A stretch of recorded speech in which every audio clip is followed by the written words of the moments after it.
Oh, you know, it's the best time of the week. It's week 3, it's Friday night, and it's another edition of High School Playbook. John Johnson alongside my partner, Chanel Porter. Chanel, a little different weather this week than last week would be an understatement. I was really hoping for two things this week: no rain and games starting on time, and we got both of them. I think we had a double factor there, a triple factor, a great week of football, and you're not kidding with this one. It leads us to one of the best games of the night, a 7 p.m. kickoff, which we talked about being on time. West Forsyth, where the Titans are unbeaten, putting that perfect record on the line against defending state champions in Weddington. A man who needs no introduction, former Titans head coach Adrian Snow. Checking out the game from the sidelines. Always good to see Coach hanging around. Second quarter, West trailing 14-13, facing 3rd and 28. Riley Horton is doing big things of his own. He's into the open field before he's finally brought down after a gain of 47 yards. However, the Titans' drive would stall out. So we move to the third quarter. Weddington starts to pull away, leading 17-13. Gregory Fee with the 4-yard QB keeper. The Warriors are Road Warriors, defeating West 48-13.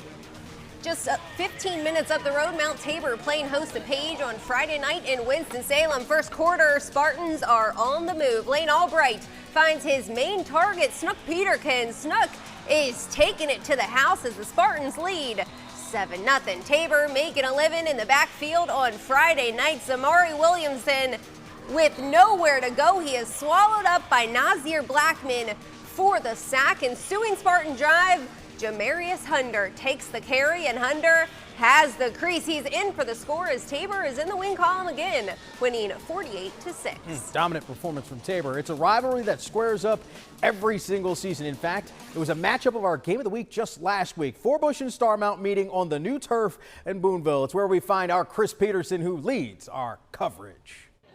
This is what they're playing for, the Unify Bowl trophy. Can the Rams make it 3 in a row? Tonight's Unify Bowl was the Luke Collins show. The Starmount quarterback's going to drop back to pass and find KJ Allen in the back of the end zone on his butt. An early Rams lead. Since that combination worked well once, let's try it again. Collins with the screen pass to Allen. He's going to juke out Falcons defenders and then outrun the rest. Look at him go. 68 yards for the touchdown, 14 zips, Starmount. Second quarter, Forbush driving, and this pass into the end zone is going to be picked off one-handed by Kinston Crater, and that ends the Forbush drive. But tonight was all about Luke Collins. He was your Unify Bowl MVP, and for good reason. Here's one more touchdown pass, this one to Colton Allen. 45 zips, Starmount is your final. Yeah, Luke did a good job with his reads, and he's worked really hard this year about really securing his passing game. So I think Luke is the sky's the limit for Luke.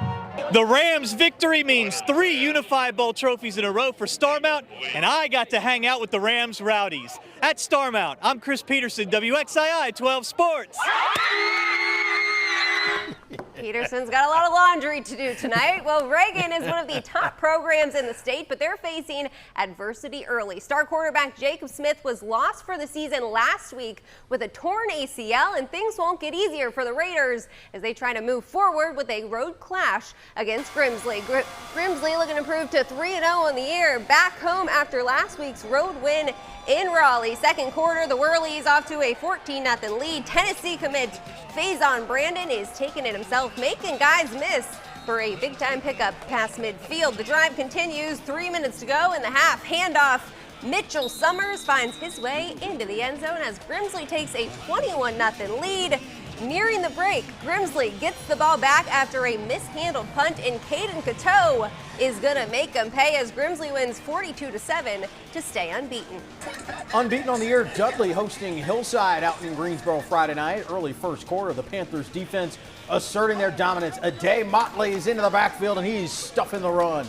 Now still in the first, Dudley now on offense making plays. Braden Jeffries connects with Cordell Bartley. He keeps the puppies inbounds. You know, the Ravens could have used that on a Thursday night. Later on the drive, Jeffries facing 4th down, and it's not an issue. He connects with Nazir Newkirk. Give him 6. Dudley leads 7-0, and they're just racking up the points in the first quarter. This time it's Jaden Brown. The Panthers cruise 44-0. Unstoppable. Well, the OGs at Oak Grove happy to be back at home after 2 road games to open the season. The Grizz off to a 10-0 lead. Ragsdale down in the red zone. Handoff. Fabian Diggs tries to reverse it on 3rd down, but he's brought down in the backfield by Daniel Honeycutt.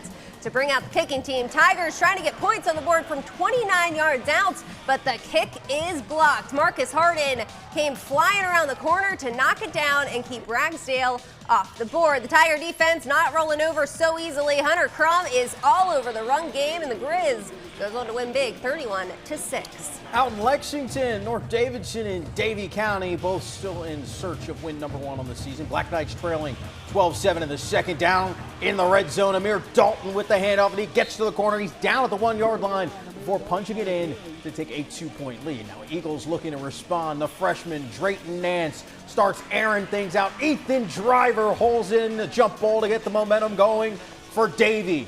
Still on the drive. Nance looking downfield once again, and he's got Noah Doolin for the big time pickup. I see you, Noah. Davie gets in that win column for win number 1 on the year, 44-17. Walkertown 2-0 to start the season at home Friday night against Forest Hills. The Wolfpack running some trick plays early, faking the handoff and pitching it back to Mitrin Curry, making some guys miss on his way to the house. He's getting the fans in Walkertown on their feet early in the ball game. The Yellow Jackets waste no time answering back. Also turn into the run game. Jansen Rivens up the middle and can't be caught, tying us up at 7, and Forest Hills is down by the goal line once again. Check out this grab through traffic. Rodney Smith, it's a one-handed haul-in. However, Walkertown gets the last lap, 27-21, the final. Wolfpack are on fire to start the year. Show flying by, more than halfway through a season high of 14 games tonight, Chanel, but there's still more to go. Good stuff ahead. After the break, East Surrey travels to West Stokes in a battle of 2 teams with a 1-1 record. Plus, we unveil our play of the week, so stick tight. More high school playbook just ahead.